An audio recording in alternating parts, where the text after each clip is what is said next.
So now we're going to talk about the entrepreneurial ladder, or the entrepreneur's ladder. And this is the journey that the business owner needs to go through as the business is growing and developing. You see, some business owners start way down here as an employee. And that's great because they understand what that role requires within the business.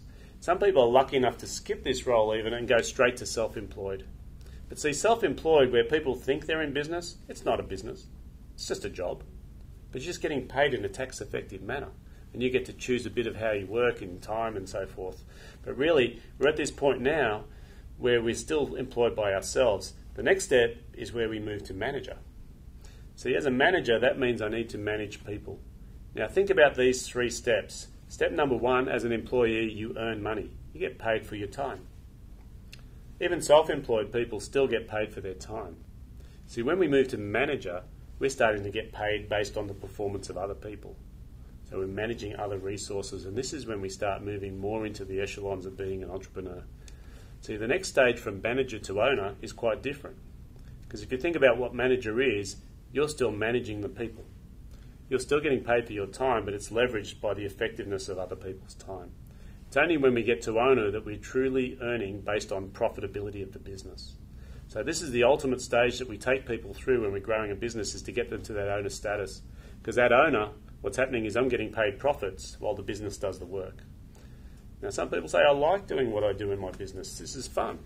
But what they don't realise is that there's a more exciting role in front of them, and that's that of the entrepreneur. So what's the difference between an owner and an entrepreneur? Well, you see, an owner is just an investor. See, I can own BHP shares and I don't need to do anything. I can get some money off BHP without having to do any work. The entrepreneur is exciting because that's where we can create. And most people who go into business, the very first thing that gets them into business is a thing called an entrepreneurial seizure. They get some moment of excitement where they say, I'm sick of working for an idiot, so I'm going to go work for myself. And what they realise is now they're working for a lunatic, right? Because they're self-employed and they really don't know where they're going. So this whole process of going from being employed to self-employed to being a manager, an owner, and finally an entrepreneur is really a ladder that you need to go through to get to the exciting times of being able to negotiate the big deals. See, here's one thing I've learned. Here's an entrepreneur, Richard Branson.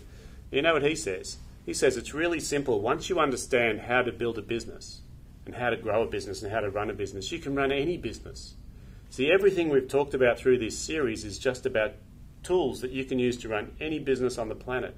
It's just a question of how you apply those. So when you learn those tools, all of a sudden you've got this ability to go into any industry at any time. Doesn't matter what the market's doing, you get to choose. See, I've learned some very valuable lessons along the way, and one of my favourite business philosophers is James Rohn. Now, James Rohn said a couple of things that stuck with me from when I was very young, and the first one was this: never wish life were easier, wish you were better. Because here's the truth. There's one person on this planet that will stay with you till the day you die. It's you. So if you're going to think about where to invest, people say, should I invest in property? Should I invest in shares? See, those markets are outside of your control. There's one thing that's within your control, and that's yourself. And I say invest in your own education. Go and buy a book. Oh, but is it a good book? Is it worth it?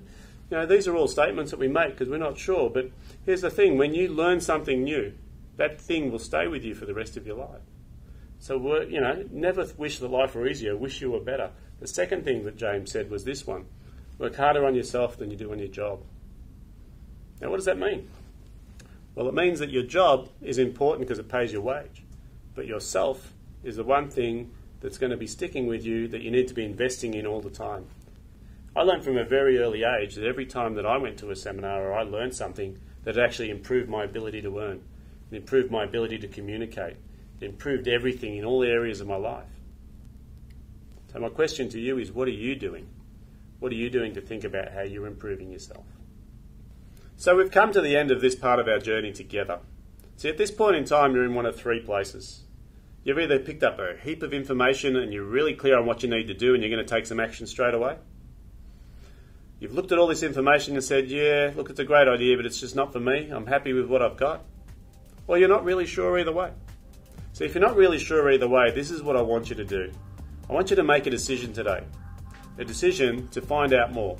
So all I ask you to do is contact our office, speak to one of our team, and they'll talk to you about how we can continue our journey towards your success.